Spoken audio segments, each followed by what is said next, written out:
ताजा अपडेट्स भी जो चर्चा हमारी चल रही है वो तो चलती रहेगी। अभी इस बीच जो ताजा अपडेट्स आ रहे हैं वो ये कि रमन सिंह वहां मत्था टेकने के लिए गए और उस वक्त की तस्वीरें जब न्यूज़ 18 ने भी उनसे बात की वहां पर चूंकि भगवान भरोसे इस वक्त, चूंकि भगवान कौन है इस वक्त जनता है और जनता को भगवान के रूप में हर कैंडिडेट देख रहा है और उनके आगे नतमस्तक होकर के रमन सिंह आगे फिर मीडिया के साथ बातचीत भी कर रहे थे, रिएक्शन वहां पर दे रहे थे। क्या कुछ उन्होंने कहा था वो भी आपको सुनवाएंगे और साथ ही साथ अब जो कैंडिडेट्स हैं उनके रिएक्शन आने लगे।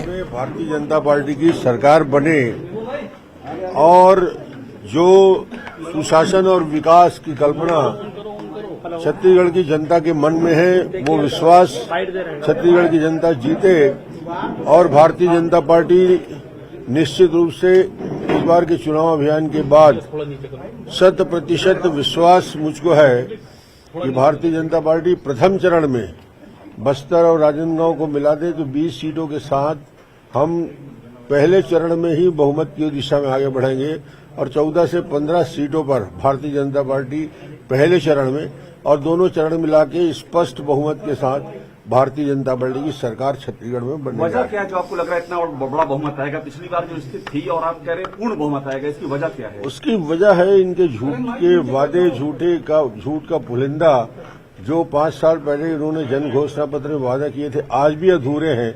जनता उसके लिए सवाल कर रही है और हमने किसानों के संतुष्ट करने के लिए, किसानों के जीवन में परिवर्तन लाने के लिए, छत्तीसगढ़ की खुशहाली के लिए धान की कीमत में वृद्धि की है 3,100 रुपया और 21 क्विंटल धान खरीदी की बात की है। तो ये एक मुश्त में बोनस देने की बात भारतीय जनता पार्टी ने की है। 2 साल का बोनस 4200 करोड़ 25 तारीख को देने, 25 दिसंबर को सुशासन दिवस पे देने की घोषणा की है। 500 रुपया गैस का सिलेंडर देने की बात की है। महिलाओं को 12,000, श्रमिकों को 10,000 रुपया वार्षिक देने की घोषणा की। इतनी सारी समाज के लिए घोषणा है और उससे बड़ी बात डेवलपमेंट।